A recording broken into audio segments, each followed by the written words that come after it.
لیکن جب عثمانی فوجوں نے پلودیف کے قلعے کو فتح کیا تو معاملے کی صورتحال بالکل بدل گئی۔ یہ شہر اگرچہ بازنطینی سلطنت کے پاس تھا لیکن یہ بلغاریہ میں واقع تھا۔ اس کی فتح نے عثمانی فوجیوں کے لیے بلغاریہ کا راستہ بالکل کھول دیا تھا۔ ترکوں کے یورپ میں بڑھتے ہوئے قدم بالآخر رومی کلیسا کے زیر سایہ حکومتوں کے لیے بھی تردد کا باعث بنے۔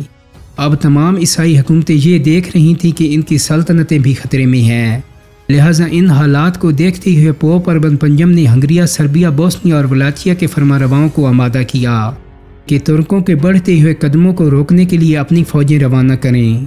عیسائیوں کے سب سے بڑے روحانی پیشوا پوپ نے یورپ بھر میں عیسائیوں کو عثمانی سلطنت کے مقابلے میں متحد کرنا شروع کر دیا، یعنی ایک اور صلیبی جنگ کی ابتدا ہونے جا رہی تھی۔ اس سے پہلے بیت المقدس کے لیے مسلمانوں اور یورپ کے عیسائیوں میں طویل صلیبی جنگیں ہو چکی تھیں جن میں مسلمان فاتح رہے تھے۔ اس وقت جس کی ہم بات کر رہے ہیں بیت المقدس پر مسلمانوں کی مملوک سلطنت کا راج تھا۔ ادھر عثمانی ترک بھی یورپی عیسائیوں کے خلاف جنگ کو جہاد کہتے تھے اور یورپی بھی اسے مقدس جنگ یعنی کروسیڈ ہی کا نام دیتے تھے۔ سو مذہب کے نام پر دونوں طرف طبلِ جنگ بجا دیا گیا۔ سلطنت عثمانیہ کی فوج متحد اور منظم تھی لیکن یورپ بکھرا ہوا تھا۔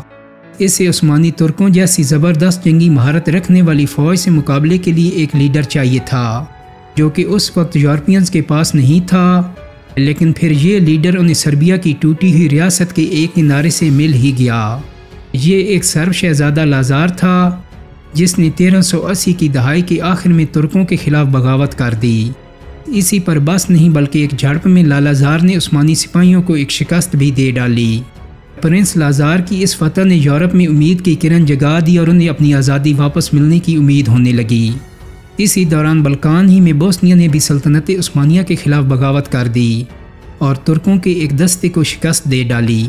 ان دونوں فتوحات سے یورپی عیسائیوں کا مورال بلند ہو گیا اور یورپ کو لگا کہ وہ سلطنت عثمانیہ کو کم از کم یورپ سے تو بآسانی باہر نکال سکتی ہیں۔ سلسلہ کوہ بلکان کے نیچے پرنس لازار کے جھنڈے تلے اب وہ لشکر جمع ہونے لگا تھا جسے عیسائی روحانی پیشوا پوپ کی بھی حمایت حاصل تھی۔ یہی نہیں بلکہ پوپ کی خاص فوج کے جنگجو یعنی نائٹس بھی اس فوج کا حصہ تھے۔ 1 لاکھ کا لشکر مذہبی نعرے کے نیچے آزادی کی جنگ لڑنے کے لیے تیار کھڑا تھا اور پرنس لازار جو یورپی عیسائیوں کا ہیرو بن چکا تھا اس کی قیادت کر رہا تھا۔ لیکن اس بار عثمانی ترک بھی غافل نہیں تھے۔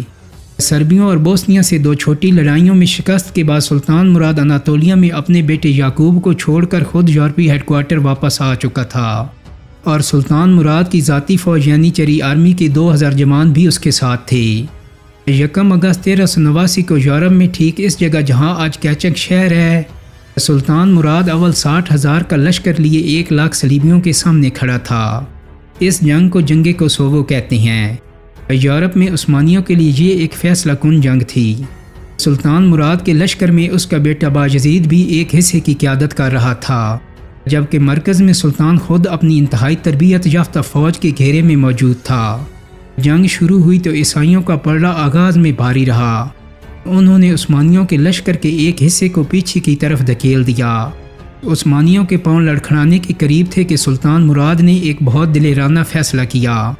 اس نے اپنے بہترین سپاہیوں کو جو اس کے محافظ بھی تھے لڑنے کے لیے آگے بھیج دیا اور خود تنہا پیچھے رہ گیا۔ یہ ایک خطرناک ترین چال تھی، ایک بہت بڑا رسک تھا۔ سلطان مارا بھی جا سکتا تھا اور اس کے مارے جانے سے عثمانی یہ جنگ ہار بھی سکتے تھے، اور پھر ہوا بھی یہی۔ ایک عیسائی نائٹ کسی طرح سلطان تک جا پہنچا اور اس نے خنجر کے وار سے سلطان کو شہید کر دیا۔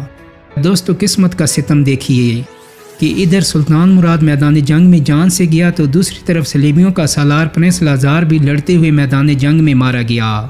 اب ایک طرف لازار کا بیٹا اور دوسری طرف سلطان مراد کا بیٹا باجزید اپنے اپنے لشکر کی قیادت کرنے لگے۔ جنگ کی ہولناکی بڑھ چکی تھی اور لاشوں پر لاشیں گر رہی تھیں، لیکن ایسے میں ایک ناقابل یقین بات ہوئی۔ یورپی لشکر کے ایک اہم حصے نے پسپائی شروع کر دی۔ اس سے عیسائی لشکر کی کمر ٹوٹ گئی۔ ایسا بھی کہا جاتا ہے کہ اس حصے کا سردار شروع ہی سے ترکوں کے ساتھ مل چکا تھا۔ ہو سکتا ہے مل چکا ہو سکتا ہے جنگ کو بے نتیجہ دیکھتے ہوئے اس سردار نے اپنی سپاہیوں کی جانیں بچانا زیادہ ضروری سمجھا ہو، لیکن جو بھی تھا جنگ کو سو وہ یوں ختم ہوئی کہ دونوں فوجیں ہزاروں لاشیں اور اپنے اپنے سالار کی جانیں گنوا کر واپس چلی گئیں۔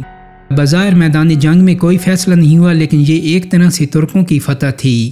اس جنگ نے سربوں کو اتنا نقصان پہنچا دیا کہ انہوں نے عثمانیوں کے خلاف جدوجہد کا ارادہ ہی ختم کر دیا، بلکہ عثمانیوں کو خراج دے کر ان کی ماتحت ریاست بن گئے۔ دوستو، امید کرتا ہوں کہ میری آج کی ویڈیو آپ کو پسند آئی ہوگی۔ اگر ویڈیو اچھی لگی ہے تو اس کو لائک اور شیئر کر دیں۔